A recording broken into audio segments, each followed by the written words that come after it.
ये कहानी है आरव और राजन की, दो सच्चे दोस्तों की जो एक रहस्यमय किताब के जरिए एक ऐसे खजाने की तलाश में निकलते हैं जो सिर्फ दौलत नहीं बल्कि आत्मा की परीक्षा भी लेता है।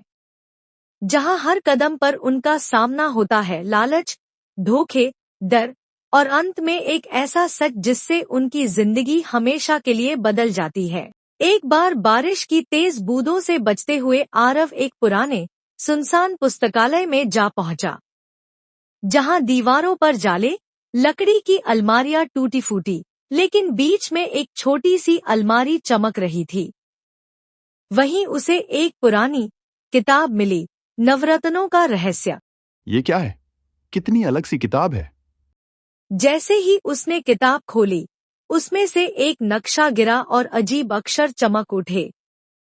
किताब के पहले पन्ने पर लिखा था, जो स्वयं को जीत ले वही खजाना पा सकता है। आरव ने जाकर राजन को सारी बात बताई और नक्शा और किताब भी दिखाया। भाई, ये तो किसी गुप्त खजाने का नक्शा लगता है। अगर मिल गया तो हमारी जिंदगी बदल जाएगी। खजाना तो ठीक है, लेकिन मुझे डर लग रहा है, कहीं ये किसी श्राप या परीक्षा से जुड़ा तो नहीं। फिर वे दोनों निकल पड़े, दिल में जोश, आंखों में सपना और जेब में वो किताब कर वे एक वीरान पहाड़ी के नीचे वाली गुफे के अंदर चले गए। गुफा के अंदर सन्नाटा था, दीवारों पर रहस्यमयी प्रतीक। तभी एक बूढ़ा आदमी प्रकट हुआ, जैसे वो उनका इंतजार कर रहा हो। खजाने की तलाश में आए हो? तो फिर 3 परीक्षाओं को पार करना होगा। पहली परीक्षा, लालच की अग्नि। एक कमरे में सोने चांदी से भरे बक्से पड़े थे। एक आवाज गूंजी, जो ले जाएगा वो सब खो देगा। राजन ने सोने की एक ईंट उठाई और तभी फर्श टूट गया। आरव ने तुरंत उसे खींचा और बोला, राजन, हमें जो नहीं चाहिए वो मत लो।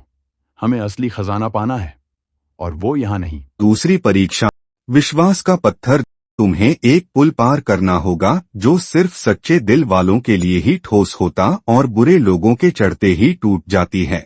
डर और शक से राजन नीचे गिरने लगा, लेकिन आरव ने उसका हाथ पकड़ा और बोला, मैं तुझ पर भरोसा करता हूँ, तू गिर नहीं सकता। वो दोनों पार कर गए क्योंकि उन्होंने एक दूसरे पर विश्वास किया।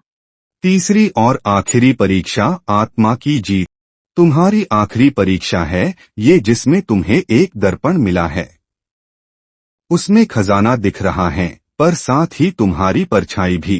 फिर दर्पण से आवाज आई, खजाना तुम्हारे सामने है, क्या तुम उसे ले सकते हो? जब जानो कि कोई और इसका हकदार है। आरव ने किताब उठाई और सोच में पड़ गया और बोला, अगर ये खजाना किसी और के काम आ सकता है, किसी जरूरतमंद के, किसी अनाथ आश्रम या स्कूल के, तो मैं उसे ले नहीं सकता।